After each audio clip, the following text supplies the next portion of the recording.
Hello, you lovely people, and welcome to Richard Matt's House of Horrors, Episode 4, Part 1. This is Top 20 Cinematic Killers. Take it away, Matt. So, at number 20, we have the Tall Man from the Phantasm series. Not a huge fan. Can honestly say I haven't seen any of them. Okay, there's 4 films, and it's basically he's kind of a mortician. I can't remember much. He collects dead bodies and he transfers them into little dwarf people. Angus Scrim. He's a very weird looking bloke. I'm not entirely sure how many people he kills in the 4 films. His weapon of choice is a sphere that he controls and it has spikes in. Drills into your head, drills away. It's really quite a cool kill. Very graphic. Yeah, it's good. It's good. It's very, very good. And at number 19, we have Ash from the Evil Dead series. Now, Evil Dead series, it basically spanned 4 films, and as everybody knows, a TV series, Ash vs. the Evil Dead. Now, he was only in the 3 films, and he's been in the TV series, and he's roughly killed 34. It's like Deadites. Now, as you people know, I'm obviously not a major Evil Dead fan, so I've decided not to go and pick a actual favourite kill because I'm going to actually go back and probably like revisit. I would say Evil Dead 1 to 3. Although I did like the remake quite a bit. But yeah, so basically, yeah, like sort of 34 kills he's basically got. He wasn't in the actual remake, but like I said, obviously he's been in the TV series. Yeah. I wasn't a big fan. Not a big fan. Yeah, I am going to revisit though. I think I've got to. I probably won't change my mind, but I am going to give it a shot. I don't consider them horror. I think they're comedy. Comedy horror. Yeah. That sounds a bit silly. At number 18, we have the Leprechaun. You should really have done this one because you can do the voice. He's appeared in 7... To be sure. That's the one. He's appeared in 7 films. I think Warwick Davis has been in all of them. I'm not sure. But Warwick Davis was definitely in the first. And so was Jennifer Aniston. First film. That was her very first film. First film. Yes. There's been 45 kills in the Leprechaun series. The first film's worth watching. I don't know if I've seen... I think I stopped when he went into space. There's also based Leprechaun in the Hood. Yeah. Which probably stars every gangster rapper going. It had Ice-T. Ice-T was in it. Wasn't Snoop Dogg in? Probably, when he was doing his films. My favourite kill of the Leprechaun series comes from part 1. He gets on his little pogo stick. Yeah. And he jumps on a pawn shop owner until he dies. Yeah. Much fun. A lot of fun there. And then that's it for Leprechaun. So we're going to go to number 17. It's quite a curious choice to be so low in the list, but we have our reasons. And it's Norman Bates from the Psycho series. He appeared in 4 films. There's a TV series based on him as well. In the 4 films, he only gets 11 kills. So he's not a notorious killer, so he can't be highly ranked on our list. Yeah. Plus, but he is a psycho, though, you know. He's just a mummy's boy. Yeah. We're mummy's boys. Doesn't make us psychos. Of course not. And obviously, my favourite kill from the Psycho series is the only one, the shower scene. I wonder why, Matt. there's a good kill in part 2, which Tom Holland directed, where he kills I think she's a doctor, with a shovel to the back of the head. So he's not the nicest person. But yeah.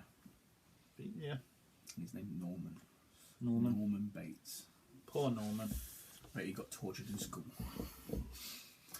And we've got, at number 16, it's Hannibal Lecter. Hannibal the Cannibal. And yeah, he that's it's like 5 films and a pretty good TV series that recently got cancelled. On screen, off screen, he's killed over 98. It's like people. He's not in all the films, obviously, but like he's definitely a notorious sort of character, isn't he? Basically, and I would say best kill throughout the whole series has got to be it's like Ray Liotta's. Anytime someone gets drugged and then it's basically forced to eat their own brain, that is fucked up beyond all recognition. And actually thinks it's nice. It's yummy. You know, I mean, that's really fucked. Like, I mean, but obviously Hannibal Lecter is extremely fucked in the head anyway, right? But he's also a genius. I quite like him. He's also a genius though as well. He's lovable. Yeah. But yeah, definite best kill. It's Ray Liotta's in Hannibal. At number 15, we have Pennywise, the clown from It, played by Tim Curry. Only has one film. They're making a remake. We're not going to talk much about that. Remakes. We love the word remakes. Oh yes. I have an itchy leg. But I mean, if you're terrified of clowns, as my actual wife is, then it will probably affect you. She actually said that did really affect her growing up actually. But yeah, I mean, it is. Tim Curry plays a very convincing. He's kind of a shapeshifter, isn't he? Yeah, he's like a shapeshifter. Yeah. But the clown, yeah, it's a freaky clown, especially if you are frightened of clowns. I'm not, but there you go. But so, yeah, 9 kills. My favourite kill would obviously be Georgie. Ah, little Georgie. We all float down here. I love it when you do. And when you're down here, Georgie, you'll float too. It's actually really good. Really good. Hiya, Georgie. Poor Georgie's in the next room, probably going, "What?" But yeah, that's a. It's a good film. Yeah. For me, it's a little bit too long. I do class it as a film. People Yeah. class it as a 2-part miniseries because it's in 2 parts. But I like to class it as a 3-hour film. It is a long film. It does kind of drag. But yeah, it's definitely worth seeing. You know, it's an old classic. Yeah, 1990. Yeah. And then we've got number 14 is The Creeper from Jeepers Creepers. And I mean, there's 2 films. There's a 3rd one coming out sometime in 2017. Yeah, I mean, I'd basically say my favourite film.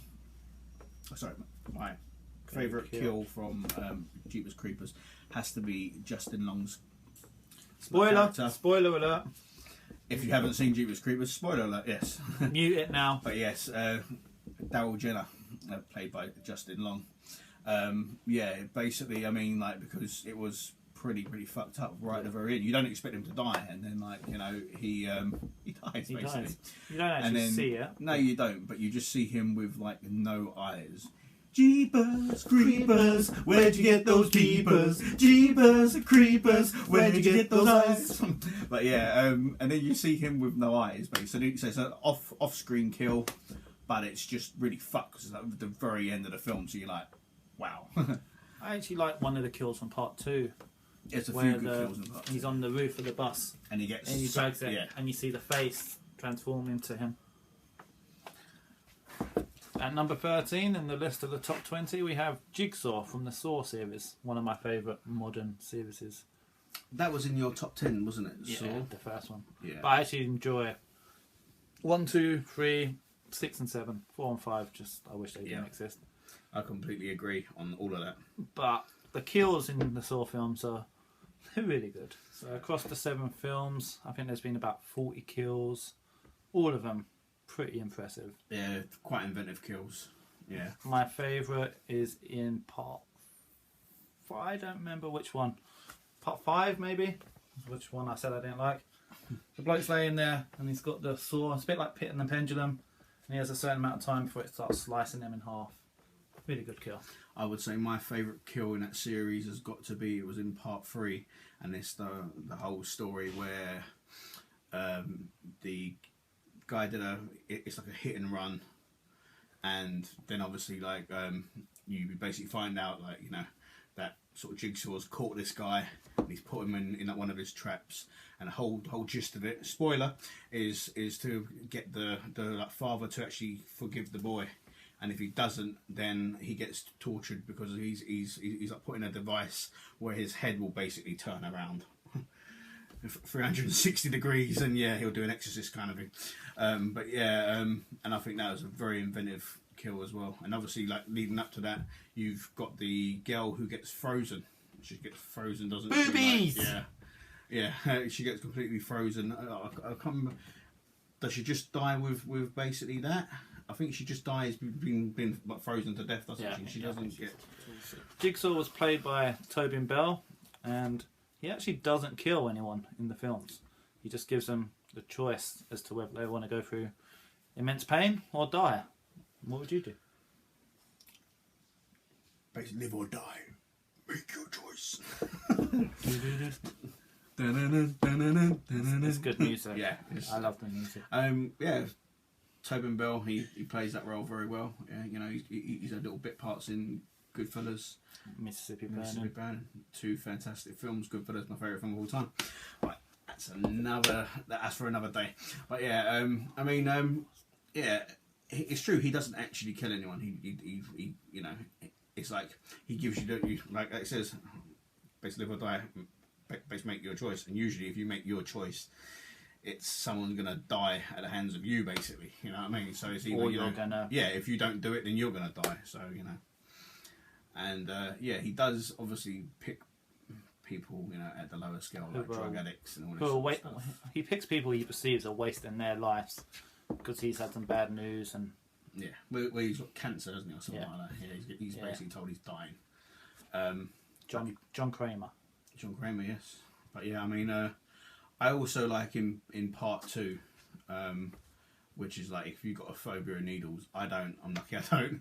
But I know people who do have phobias of needles. David Quinn, and and it's like, you know, if you get thrown in that pit, although no one died in that pit, but like with the amount of needles, no doubt, it basically would have been junkies needles. You're going to contract something and probably end up dying anyway. I'm just smiling because I'm pituring David getting oh, that's pretty. I think he'd cry, especially when I think we all would, especially when you see the girl come out and she's got all the needles in her arms. Yeah, that's pretty fucked up. Yeah, very, very, very good. Yeah, I'm a big fan of the actual. It's that Saw franchise. Yeah, you know, I agree with Matthew completely.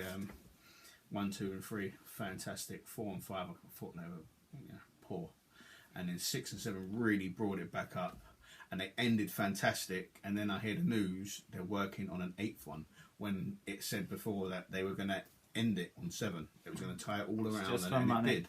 And then to work on an 8th one, money talks. And bullshit. And we'll go and watch it because we've watched all 7 at the cinema. I know. And then we'll moan that we've watched it. But we have watched all 7 at the cinema, so excuse us for that. Sorry. It's got to be done. But yeah. And now on to 12. And that is Ghostface from the Scream series. Yeah, I'm a big fan of the Scream series. You know, it was what basically, it's like 4 films and a TV series, and Ghostface has basically killed, all in all, 49. Yeah, he's got 49 kills. 1 away from 50. And you know, yeah, what's pretty good about Scream franchise is that it's always a different killer or killers. That's what got me. The 2 killers, and it could be, you know, it's like 2 males or a male and a female. You know, yeah, it's pretty cool. And I'd say my favourite kill of that has to be like Rose McGowan's character, Tatum. Yeah, in the first one. And where she gets, spoiler alert, basically how she gets killed. Like she tries to crawl through the actual cat flap, and that's pretty brutal. I mean, her head just gets completely crushed. Like, that's fucking brutal. But yeah, I mean, there's quite a good few sort of kills in that sort of series. I like Sarah Michelle Gellar in part 2. Yes, when she dies, just because I love Sarah Michelle Gellar. Drew Barrymore for me. Was the shocker. You know, the very first kill. I wasn't expecting it. No, it's Drew Barrymore. She's not going to die. She's the heroine. Did you know that she apparently went for the role of it's like Nev Campbell's role, basically, Sydney and Sydney Prescott, and she actually turned it down because she said, "Oh, if people see me there, they're going to expect me to basically survive." So me. Yeah, so that was a shocker to see her get butchered. She gets butchered in the beginning, but it's really cool though, and that was a cracking film from 1996, big time. Yeah. So stay tuned for episode 4, part 2. We'll see you there.